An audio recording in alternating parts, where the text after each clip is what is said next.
This is the story of how I arrived at the airport 20 minutes before my flight left. This weekend, I was at the Arizona Cardinals football game, and the game ended and we were into our car at about 9 o'clock.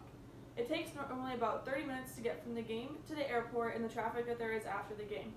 However, we started driving and realized at about 9:20 that we were not nearly as far along as we should have been, for only supposed to have 10 minutes left. An alert came up on our GPS and said that there was an accident ahead, but we were still on the fastest route. However, it changed our arrival time from 9:30 to 10 o'clock, so we realized that I was going to be in a very big rush.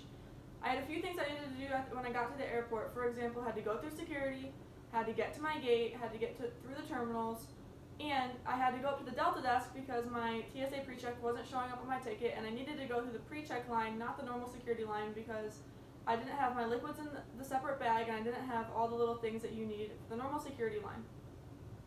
We're driving and I realized that I also need to change when I get to the airport because the outfit I have on can fit in the bag. However, the outfit that was sitting out for the plane can't fit in my suitcase because it was a sweatshirt and sweatpants and the items were just too big to fit in my already packed suitcase.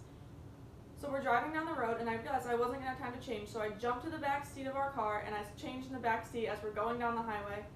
And at about 10 o'clock, we pull up to the first part of the terminal, and I was in Terminal 3, and when you pull up to the airport, we were at Terminal 1, so we had to drive past all the terminals until we got to 3 for the departures.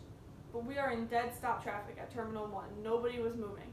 It took us about 10 more minutes to get from the Terminal 1 to the Terminal 3 departure line. So at about 10:10, I get to my terminal and get out of the car, and I'm running into the airport. I get to the Delta desk, and there's not that many people in line. There was a really nice few people that let me cut them in line and go up to the front and ask them if I can get my pre-check put on my ticket, and so the nice man asked me for my number and re-puts my pre-check number in and prints me a new boarding pass. I get up to the TSA pre-check line and I go right through that in about 5 minutes. But I look at my phone and our flight is already boarding. I look at the gate number that I'm at and I am at gate 1 and I need to be at gate 36, which is all the way down the terminal. So I didn't really know if I could get there or not.